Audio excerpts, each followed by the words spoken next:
Bonjour à tous, on se retrouve pour une nouvelle série d'histoires incroyables avec cette fois-ci ayant pour thème le portrait de personnalités françaises célèbres.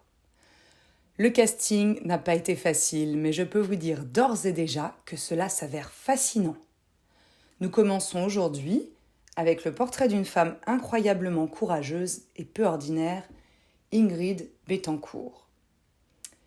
Ingrid est née à Bogota le 25 décembre 1961.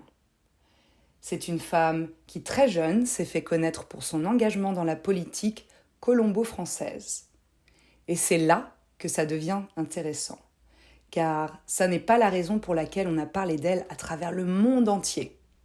En effet, Ingrid a tragiquement été médiatisée suite à son enlèvement par la guérilla paysanne des FARC, une milice paramilitaire qui l'a maintenue en captivité pendant plus de 6 ans dans la jungle amazonienne. Mais revenons sur son enfance. Ingrid passe sa jeunesse à Paris, où son père, diplomate colombien, portant le nom de Gabriel Betancourt, est directeur à l'UNESCO, puis ambassadeur de Colombie en France. Lors de ses études secondaires, Ingrid se rend à Bogota avant d'intégrer l'IEP de Paris. En 1990, elle commence sa carrière en politique en tant que membre du ministère des Finances de la Colombie. Elle est élue ensuite députée, membre du Parti libéral colombien de 1994 à 1998. Elle fonde ensuite son propre parti. En février 2002, alors qu'elle se présente aux élections présidentielles colombiennes, elle est prise en otage par les FARC. Si vous l'ignorez, les FARC sont un groupe s'étant autoproclamé les Forces armées révolutionnaires de Colombie et souhaitent représenter l'armée du peuple. Ils étaient la principale guérilla communiste impliquée dans le conflit armé colombien à cette époque. C'est ainsi qu'Ingrid Betancourt restera en captivité durant 6 ans. Pendant ces longues années dans la jungle colombienne, elle a été violentée, violée et torturée.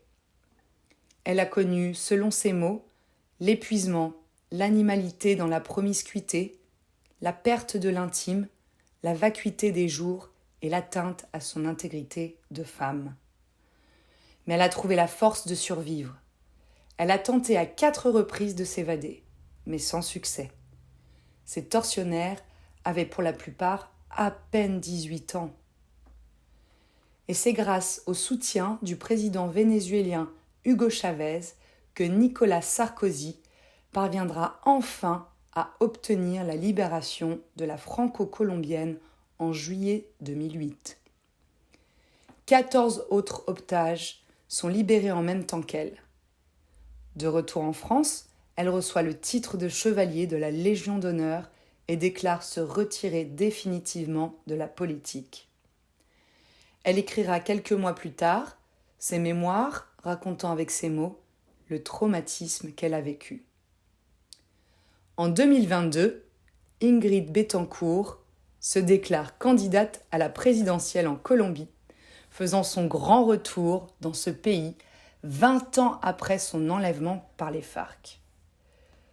L'organisation aujourd'hui a été démantelée et les anciens combattants tentent de se reconvertir en agriculteurs, éleveurs, voire même guides touristiques.